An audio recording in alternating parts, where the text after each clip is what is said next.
what's up mga kaprobinsya? Nandito tayo ngayon sa gilid ng karsada dito sa Alima, Imus Cavite, Bacoor.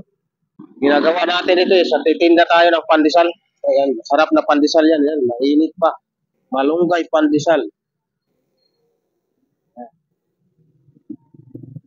Yan, nasa motor lang po ito. Hindi pwede tayo magparking kung saan yung pisto natin, doon na tayo. At saka mga 2 oras lang, hindi tayo pwedeng magtagal. Kasi yun lang ang binabayaran dito. So, yun lang. Update ko lang kayo sa bago kong trabaho. Yan.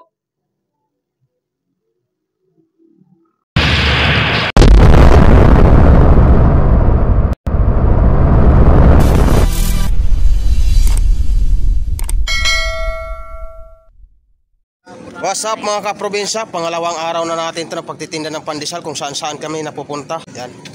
Yan ang pisto ko tricycle. Kasi pag walang pisto. Ito yung tinda. Ito, ayan yung pandesal namin.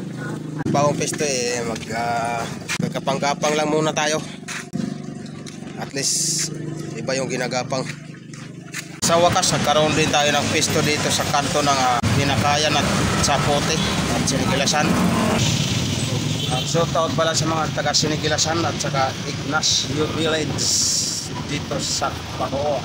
So nagpupunta tayo dito mga alas 3 ng madaling araw hanggang alas 8 ng umaga. Mabalik din tayo dito alas 4 ng hapon hanggang alas 8 din ng gabi. Ilang araw na natin napagtitinda ng pandesal. Subukan lang natin ito hanggang saan yung kaya natin dito sa pagtitinda na to. Yan o, ang aga-aga pa. Kulang lang bumibili kasi araw na. Mga kaprobinsya, dito na naman ito sa gilid ng karsada. Kung mapapansin nyo mga kaprobinsya, yung wala na kung gaano paninda, naubos na kasi yung kunti na lang.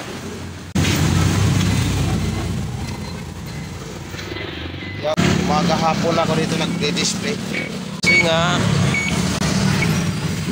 mabayad tayo ng pisto dito. 4 na araw na natin to pagtitinda dito ng pandesal. Ubos na rin. Tingnan natin. Dala ko na yung okay. Hindi ko na, ayan, yung gawaan na lang, hindi ko dala. Ayan, ito si ate, ano.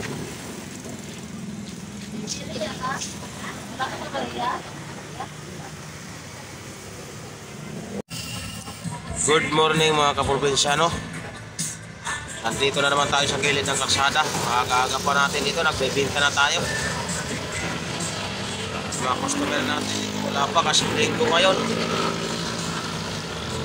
Ang 5 araw sa pagtitinda.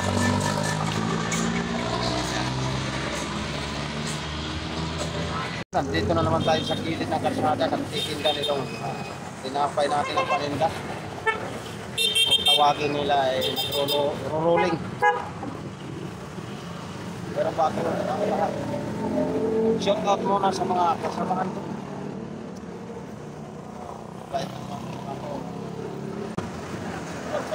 At sana hindi kayo magsawa sa trabaho natin kasi ako nagsasawa na ako.